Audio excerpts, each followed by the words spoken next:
नमस्कार, स्वागत है आपका एसबीसीएन टाइम्स में। मैं हूं आपके साथ दीपिका। आइए रुख करते हैं खबरों की ओर। मंदसौर में नारकोटिक्स पुलिस कस्टडी में 3 अप्रैल को हुई युवक की मौत के मामले में 3 पुलिसकर्मियों और एक डॉक्टर पर एफआईआर दर्ज की गई है। परिवार द्वारा हत्या के आरोपों के बाद पूरे मामले की न्यायिक जांच में न्यायालय ने युवक की मौत संदिग्ध परिस्थिति में होना माना है। मामले में अभी तक किसी की भी गिरफ्तारी नहीं हुई है। मंदसौर के नारकोटिक्स विंग की कस्टडी में 3 अप्रैल को हुई राजस्थान निवासी सोहेल की मौत के मामले में न्यायालय के प्रतिवेदन पर 3 पुलिसकर्मियों और एक डॉक्टर पर मामला दर्ज कर लिया गया है। दरअसल पुलिस द्वारा मृतक सोहेल को 90 ग्राम स्मैक के मामले में 2 अप्रैल को गिरफ्तार किया गया था। बाद में 3 अप्रैल को नारकोटिक्स थाने में युवक की संदिग्ध रूप से मौत हो गई थी। इस मामले में युवक के परिजनों ने पुलिस पर मारपीट कर हत्या का आरोप लगाते हुए न्यायिक जांच की मांग की थी। मामले में जांच की गई तो न्यायालय ने युवक की मौत संदिग्ध परिस्थितियों में होना माना और जांच रिपोर्ट का प्रतिवेदन मंदसौर एसपी को दिया, जिसके बाद एसपी के निर्देश पर यशोधर्मन नगर थाने में एसआई राजमल दायमा और 2 आरक्षकों पर हत्या का मुकदमा दर्ज कर लिया गया है। वहीं पोस्टमार्टम के लिए बनाए गए पैनल में रहे डॉक्टर बीएस कटारे पर भी साक्ष्यों के साथ छेड़छाड़ की धारा लगाई गई है।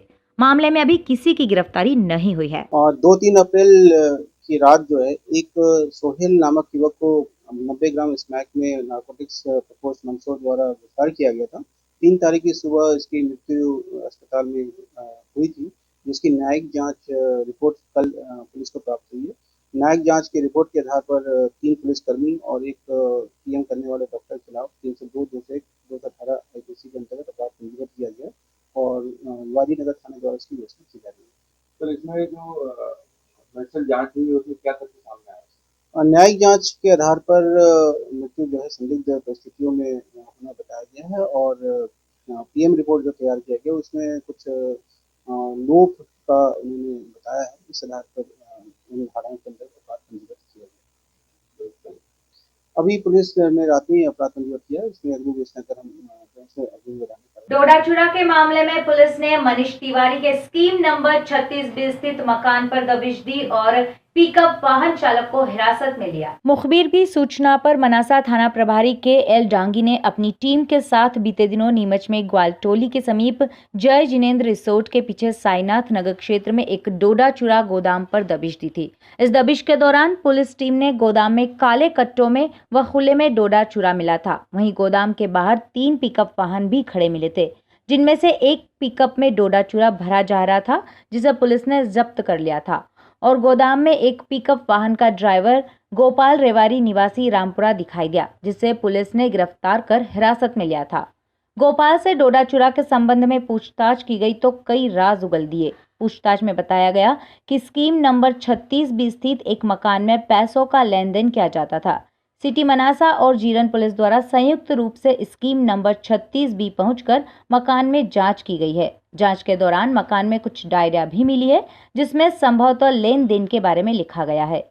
सीएसपी राकेश मोहन शुक्ल का कहना है कि बीते दिनों मनासा पुलिस ने इंदिरा नगर स्थित डोडाचूड़ा गोदाम पर दबिश दी थी। मौके से डोडाचूड़ा जब्त किया गया था और गोपाल रेवारी को गिरफ्तार किया गया। पूछताछ में गोपाल ने कई राज उगल दिए। शनिवार को मकान पर दबिश दी गई। मौके से लेन देन से संबंधित कुछ डायरिया मिली है, उनकी जांच की जा रही है। मनीष तिवारी इस गैंग का लीडर प्रतीत होता है। जांच के अनुसार अग्रिम कार्रवाई की जाएगी।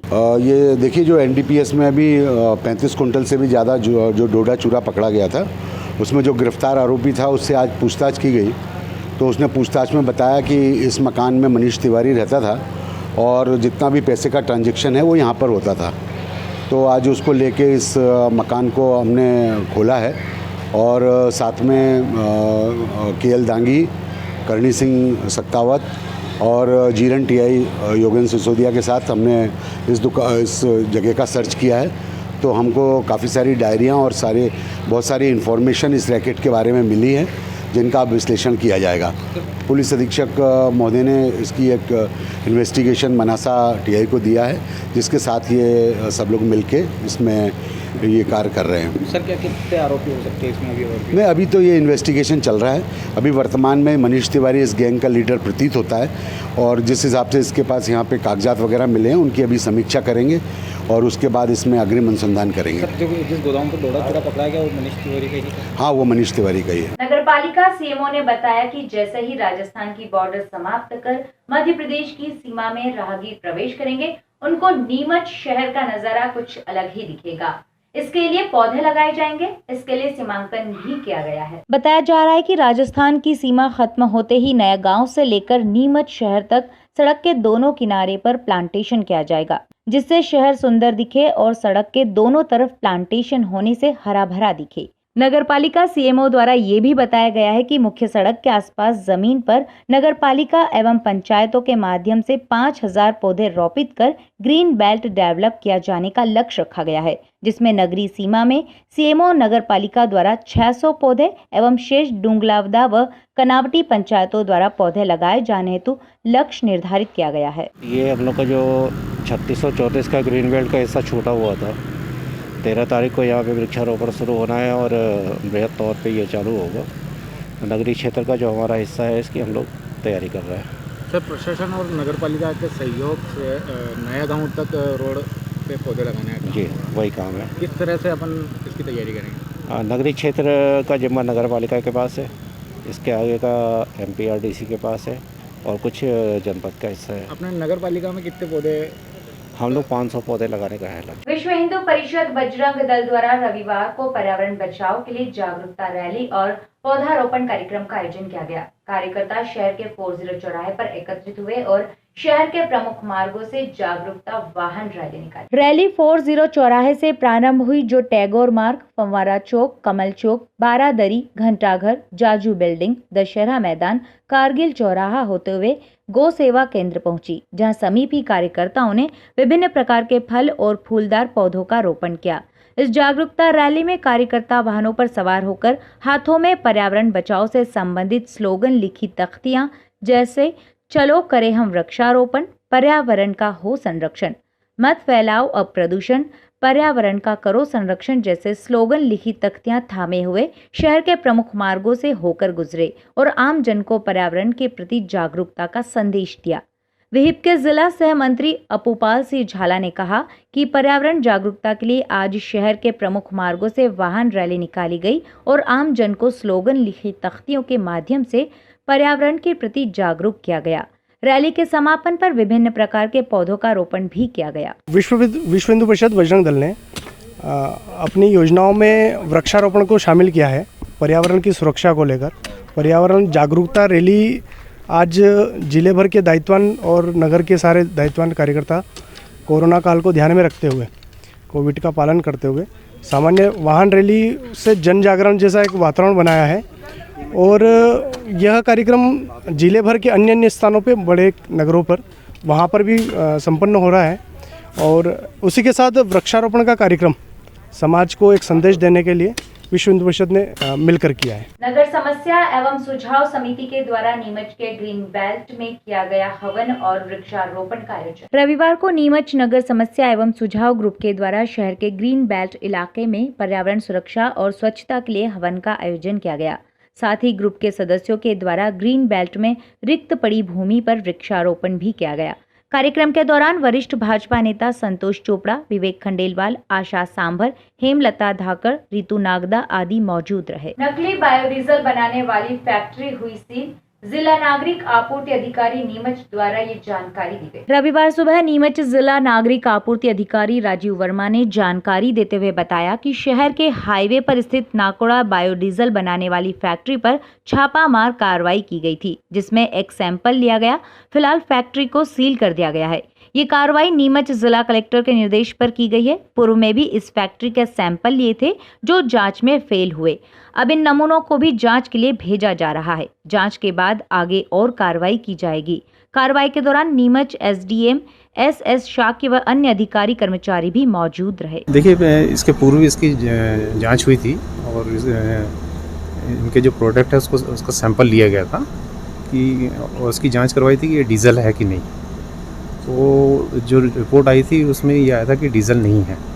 आज पुनः कलेक्टर महोदय ने उनको निर्देश दिए हैं कि ये आखिर ये प्रोडक्ट क्या है, उसकी जांच के लिए हमने रीसैम्पलिंग की है और इसमें और भी जो औपचारिकता होती है, सरकारी औपचारिकता जो है उसकी भी जानकारी ले रहे हैं कि इनके पास कहाँ कहाँ से परमिशन ली गई है फैक्ट्री डालने के लिए। और अभी इनके पास कोई डॉक्यूमेंट्स हमको मिले नहीं हैं, और पूर्व में भी हमने इसको सील कर दिया था, और सील करने के पश्चात ये बता रहे हैं कि इनके डॉक्यूमेंट्स अभी यहाँ पर हैं नहीं, तो अभी हमारी कार्रवाई प्रारंभ है। मिलावट का नहीं आया था, हमने जांच करवाई थी कि ये बायोडीज़ल है कि नहीं, लेकिन उसमें रिपोर्ट आई थी ये डीजल ही नहीं है। तो हमको ये पता करना है कि अगर ये जो इनका जो प्रोडक्शन है, ये जो कौन सा लिक्विड है ये, कि इससे अगर वो वाहनों में चलता है, वाहन ख़राब होते हैं या कुछ होता है, उसकी जांच करने के लिए हमने फिर से रीसैम्पलिंग की है, और उसके बाद हम इसको पुनः सील करेंगे आज। नहीं, इसमें तो औषध वस्तु अधिनियम के तहत हम कार्रवाई करते हैं, लेकिन इनका जो प्रोडक्शन क्या है, अभी मिलावट का तो ऐसा कुछ नहीं मिला है। तो भाई डीजल नहीं है तो उसमें कोई मिलावट, ये प्रोडक्शन कौन सा है वो देखना है। आज हमने यहाँ के 17 टैंक हैं वो उसका सैंपल लिए हैं, एक अंडरग्राउंड है उसका भी सैंपल लिया है, और अभी सैम्पलिंग कार्रवाई चल रही है, पंचनामा बन रहा है, कथन वथन की कार्रवाई चल रही है। अभी हम इनको अभी ये तय नहीं हो पाया है। लास्ट टाइम तो हमने रतलाम में करवाया था, लेकिन जो भी गवर्नमेंट की लेबॉर्ट्री है वहाँ पर हम भेजेंगे। कोरोना से सबकी रक्षा का संकल्प लेकर खरगोन जिले से निकले युवाओं का नीमच में श्याम मंदिर पर हुआ स्वागत। रविवार दोपहर में नीमच के श्याम मंदिर पर खरगोन जिले से कोरोना महामारी से निजात दिलाने के लिए संकल्प लेकर निकले 3 युवाओं का स्वागत किया गया। भगवान खाटू श्याम बाबा के दर्शन के लिए खरगोन जिले के महेश्वर से पैदल यात्रा पर निकले युवाओं का खाटू श्याम मित्र मंडल नीमच के द्वारा श्याम मंदिर पर स्वागत अभिनंदन किया गया। तीनों युवक 1 जुलाई को खरगोन जिले के महेश्वर से निकले हैं, जो 23 जुलाई को खाटू श्याम मंदिर राजस्थान पहुंचेंगे। भैया साथ में हमारे देवेंद्र भैया हैं, ये महेश्वर तहसील से ग्राम चोली से आए हैं। जितेंद्र जी पाटिल, जितेंद्र भैया हैं, एक और भैया हमारे साथ में। ये 1 जुलाई को महेश्वर तहसील से निकले थे खाटू श्याम जी जाने के लिए। ये 23 जुलाई के दिन वहाँ पहुँचेंगे, और नीमच में इनका आगमन अभी 12:30 बजे हुआ था, और नीमच श्याम मंदिर पे इनका स्वागत वगैरह करा, उसके बाद भोजन प्रसादी कराई, और अभी ये आगे के राजस्थान की ओर प्रस्थान के लिए निकले हैं। अभी आज इनका कहाँ पर आज इनका स्टॉपेज निम्बाड़ा रहेगा। खरगोन जिले के पास महेश्वर तहसील ग्राम चोली से आए हैं, और ये भाई साहब समाज की हमारे गाँव, और बाबा की यही मनोकामना है कि बाबा इस बार जो कोरोना वायरस जो हुआ है, जुड़ा हुआ है, हमारे कोई ऐसा केस नहीं निकला है, इसलिए बाबा की मन्नत थी, बाबा इस बार हमको पूरे गांव को अच्छी तरह बचाया है। इस बाबा की ये अरदास लेके हम बाबा के वहाँ जा रहे हैं। आप कितनी तारीख को निकले थे और कब पहुँचेंगे आप?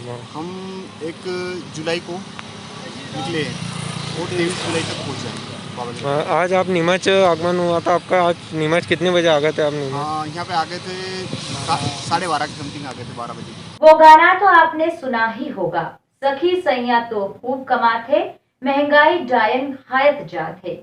कोरोना के कारण हुए लॉकडाउन ने पहले ही आम जनता की कमर तोड़ कर रख दी है। दूसरी ओर महंगाई ने आम जन की हालत खस्ता कर दी है। इसी गाने को चरितार्थ करती महंगाई से जनता परेशान है। कोरोना संकट काल में आर्थिक तंगी से जूझने के बाद अब आम जनता महंगाई की मार झेल रही है। पेट्रोलियम पदार्थों के दामों में बेतहाशा वृद्धि से सभी चिंतित है। डीजल, पेट्रोल और रसोई गैस के दाम में हो रही वृद्धि से किसान, व्यापारी, गृहिणी सहित हर वर्ग के लोग परेशान हैं। इसके अलावा घी, सरसों के तेल, दाल व चाय आदि खाद्य पदार्थों के दामों में भी काफी बढ़ोतरी हुई है। बढ़ती हुई महंगाई को लेकर गृहिणियों और शहर की जनता का कहना है कि लगातार बढ़ रही महंगाई से रसोई का बजट बिगड़ चुका है। घर घर में लोग परेशान हैं। हर माह 2000 रुपए का आने वाला राशन अब 2500 रुपए में पड़ रहा है। वहीं गैस सिलेंडर की कीमत बढ़ने से लोग सोचने पर मजबूर हो गए हैं। पेट्रोल के दाम बढ़ने से नौकरी पेशा लोगों की जेब ढीली हो रही है। डीजल के दाम में वृद्धि होने के कारण माल भाड़ा भी बढ़ गया है। किसान खेतों की जुताई और फसलों की सिंचाई में खर्च बढ़ने से काफी चिंतित है। इसका एक ही कहना है कि राज्य सरकार हो या भले केंद्र सरकार हो, इसके लिए धरना बोलना पड़ेगा, क्योंकि हर तरफ महंगाई है। महंगाई में आम आदमी मारा जा रहा है। इसमें वो गरीब तो और नीचे स्तर पे चल रहा है और बड़े वाले लोग तो ऊपर ही चल रहे हैं, क्योंकि वो उसी हिसाब से सीरियल बनती है और आम आदमी मरता जा रहा है। ऊपर से फिर बरसात नहीं हो रही है, फिर ये किसान लोग मारे जा रहे हैं ये। और इस महंगाई के हिसाब से लॉकडाउन की वजह से और गरीब आदमी तो और नीचे स्तर से चल रहा है। विकास का तो कोई मुद्दा ही नहीं बन रहा है और मतलब महंगाई बराबर बढ़ती जा रही है। अब 110 रुपया लीटर पेट्रोल मिलता है, जबकि उसके पॉइंट मारे जाते हैं। 120 रुपया 115 रुपया लीटर पेट्रोल मिलता है एक लीटर में। अब आदमी क्या करेगा? 150 रुपया लीटर मिल रहा है मीठा तेल, आदमी क्या करेगा? 300 रुपये की दाढ़ी करेगा और उसमें से 250 रुपये खर्च कर देगा। 50 रुपये क्या खिलाएगा घर वालों को? और आना जाना किराया भाड़ा कितना महंगा पड़ रहा है। इसके लिए प्रशासन और सामूहिक जनता अगर एकमुश्त होकर इनका मुद्दा बनाए तो हो सके तो विकास का मुद्दा लहर की तरह चले और ये मांग पूरी हो। जिस तरह से मोदी जी की सरकार 7 साल पहले आई थी और काफ़ी महंगाई के बारे में उन्होंने बोला था कि हमारी सरकार आए, मोदी सरकार को लेके आओ और हम सारी महंगाई को ख़त्म करेंगे, और सारी चीज़ें जो उन्होंने वादे किए थे वो सब ज़मीनी स्तर पर फेल नज़र आ रहे हैं। कारण आज जो पेट्रोल के दाम है 100 से पार हो चुके हैं, रसोई गैस 900 रुपये हो गई है, और जो उज्ज्वला अभियान का इन्होंने बड़ी बड़ी बातें की थी, उज्ज्वला अभियान देकर हमारी महिलाओं के आंखों में आंसू नहीं आने देंगे, लेकिन आज वो आंसू खून के आंसू रुला रहे हैं। क्योंकि 1,000 रुपये की जो टंकी आज 2-2 हज़ार रुपये जो लोग तनख्वाह लेते हैं आशा कार्यकर्ताओं के जो धरने आंदोलन चल रहे हैं और भी काफ़ी जो चल रहे हैं, लेकिन जिस तरह की महंगाई जो कमर तोड़ महंगाई हुई है, इससे काफ़ी जनता को और गृहिणियों को बहुत ज़्यादा नुकसान हुआ है। क्योंकि महंगाई का जो बात करें हम, दालों के भाव देखो आज आसमान छू रहे हैं, सब्जियां सारी महंगी हो चुकी है, पेट्रोल के भाव 100, खाने के तेल जो 50-60 रुपये किलो जो तेल आता था आज 200 रुपये, सरसों का तेल 200 से ऊपर हो गया, 160-70 हमारा मीठा तेल हो रहा है। तो कुल मिला के महंगाई इतनी भारी हो गई है कि हर महिलाओं के गृहस्थी को घर चलाना मुश्किल हो रहा है। तो सभी मध्यम वर्ग के लोगों को ज़्यादा दिक्कत आ रही, कारण कि गवर्नमेंट सुविधा भी देती है तो फिर भी गरीब परिवारों को राशन भी मिल रहा है, सब मिल रहा है, लेकिन मध्यम वर्ग के लोग बुरी तरह से पिट रहे हैं।